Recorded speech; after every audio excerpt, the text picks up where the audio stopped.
We interrupt your regular programming for a fictional special report. Moments ago, an international consortium of astronomers announced a discovery that could reshape our understanding of the cosmos: the identification of a planet designated Tirbrflisi. This is not just another distant world. Early data suggests it is an Earth-sized planet, a terrestrial twin in a far-flung solar system. The discovery was made by a specialized space agency team dedicated to deep sky surveys. Utilizing the next-generation Hyperion Array, a network of space-based interferometers, the team was conducting a systematic search for Earth analogs in the Cygnus Lyra region. For months, they sifted through petabytes of data, filtering out the noise of distant quasars and stellar flares. The initial signal for Tirbrflisi was flagged by an automated system just 3 weeks ago, a faint, periodic dimming of its host star, a classic transit signature.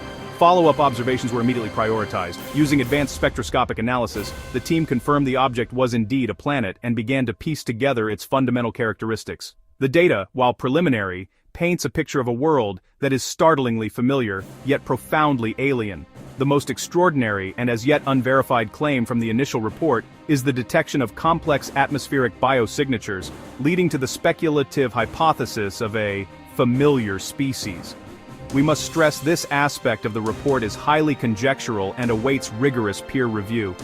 One of the most baffling aspects of Tirbrflisi is its rotational period. The data indicates the planet completes a full rotation on its axis in just 8 minutes of our time. This incredibly rapid spin creates a day-night cycle that is almost incomprehensibly fast. To make sense of this, the Discovery team has proposed a conceptual calendar. They've designated this 8-minute period as 2 age days, a term borrowed from the fictional lore associated with the planet's naming convention. This means a full cycle of what we would call day and night flashes by in a mere 4 minutes. The planet's orbital period is equally extreme. The math derived from the transit data suggests Tirbrflisi completes a full orbit around its parent star in approximately 4 minutes. This constitutes 1 Tirbrflisian year. Within this framework, a month would last a mere 10 seconds. These are not measures of time as a native inhabitant might experience it, but rather our best attempt to apply familiar concepts to a completely alien temporal scale.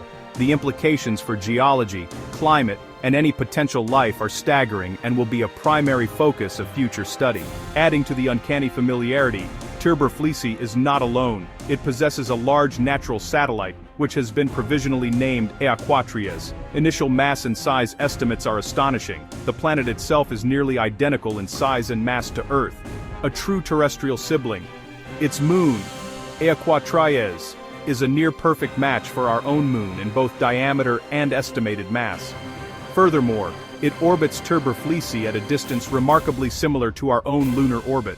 This configuration creates immense tidal forces. Given the planet's rapid rotation, these forces are not the gentle ebb and flow we know. Instead, they would manifest as a constant, powerful gravitational kneading of the planet's crust and mantle. This could drive extreme volcanism and tectonic activity, potentially creating a geologically hyperactive world. The tidal lock is also unique. Equatrias is tidally locked to Tirbrflisi, but the planet's own spin is too fast to be locked to its moon. The phases of Equatrias are a key driver of the planet's night cycles. With an 8-minute planetary rotation, the concept of a single long night is obsolete. Instead, the primary source of light during the 4-minute night period is the moon. Equatrias completes its own orbit in a way that presents 8 distinct phases for every 8 two-age days. This means that for every full rotation of the planet, the moon is shifted 1 full phase, from new moon to waxing crescent and so on, providing a rhythmic, pulsing illumination to the night side. Let's turn now to the geography of Tirbrflisi, as mapped by preliminary surface reflectance data. The planet's surface is dominated by 2 primary landmasses. In the lower left, or southern hemisphere, sits a vast, singular continent. This landmass appears to be a mix of arid interiors and more temperate coastal regions. In the upper right, or northern hemisphere, there is not a solid continent but rather a great arc of islands, a crescent-shaped chain that stretches for thousands of kilometers, suggesting a massive, ancient tectonic collision or a vast volcanic hotspot chain. A major river system defines the main continent. It originates in a sprawling massif in the north-central region, flowing south. About a third of the way down its path, the river widens dramatically to form a vast inland sea, likely a freshwater body rivaling our own Great Lakes combined.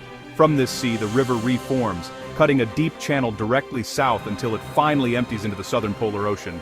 This single river system appears to be the primary artery of the continent's hydrology. The topography is varied and dramatic. Towering mountain ranges, or massifs, are visible in the northwest and eastern portions of the main continent. A third, gracefully curved range defines the southeastern coast, acting as a barrier to the polar ocean. Between these highlands lie immense flat plains and what spectral analysis suggests are vast savannas, indicating regions with seasonal rainfall and grassland ecosystems.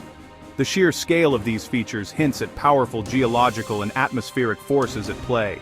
The planet's 8-minute rotation would generate an extreme Coriolis effect, thousands of times stronger than Earth's. This would have profound implications for climate and weather. Any weather systems like hurricanes or cyclones would be incredibly tight, fast-spinning and violent, yet likely confined to very narrow latitudinal bands. We would expect to see powerful permanent jet streams and atmospheric banding far more defined than on Jupiter. The transition from dayside heating to nightside cooling every 4 minutes would create thermal shock waves in the atmosphere, possibly generating constant planet-girdling winds of supersonic speeds. This brings us back to the most tantalizing and controversial part of the announcement, the claim of biosignatures and a familiar species. Spectroscopic analysis of the atmosphere has revealed high concentrations of oxygen and methane existing simultaneously, a combination that, on Earth, is a strong indicator of biological activity.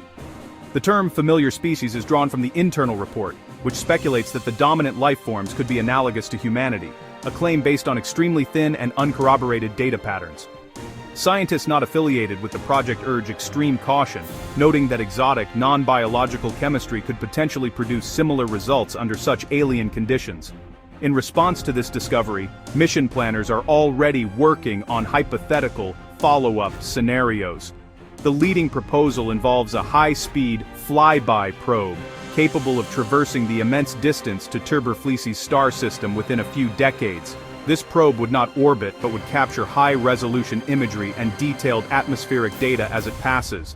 A more ambitious long-term plan envisions a braking probe, which would perform a complex gravitational maneuver to enter a stable orbit around Tirbrflisi, allowing for years of sustained observation. Ethical considerations are already being debated. If the planet does host life, even microbial, the risk of contamination is a paramount concern that will guide any future mission design. Delving deeper into the fictional lore provided by the Discovery team, the map includes designated regions and points of interest.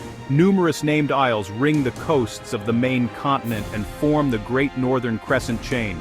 These are labeled with names like the Isle of Whispers and the Sunken Lands. More intriguingly, the map is dotted with markers indicating theoretical kingdoms scattered across the varied terrain. These are purely speculative placeholders, a way for the cartographers to organize the vast landscape into distinct regions based on geography, such as the River Kingdom along the main waterway or the Highland clans in the northwestern massifs. This is a human framework imposed on an alien world, a way to begin the story of its exploration. Mission Control clears you for transfer. Already on Earth, you're rushed into the waiting spacecraft, harness tight, systems humming, engines ignite, Earth falls away in a roar and glow. The ship pivots, burns hard for Tirbrflisi, navigation beacons locking a trajectory window. Hours compress into a blur of course corrections and deep space silence. The destination star swells ahead. Guidance hands you over to the approach computer. You're being sent onward to Tirbrflisi. Final burn set. Next, touchdown procedures begin.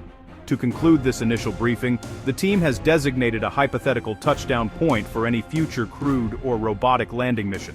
This target is located in the center of the main continent, which they have informally dubbed the main island. The specific coordinates place the landing site in the vast plains just west of the Great River, a location chosen for its flat terrain and relative distance from the more extreme geological features of the mountain ranges. It represents a safe, strategic entry point from which to begin the exploration of this incredible new world. The discovery of Tirbrflisi marks a profound moment in the search for life beyond Earth, a world so similar in size, yet so alien in its temporal rhythm. The data will be scrutinized, debated, and tested for years to come, But for now, it has opened a new chapter in our cosmic journey. We will continue to bring you updates on this developing story as more information is verified and released. End of fictional briefing.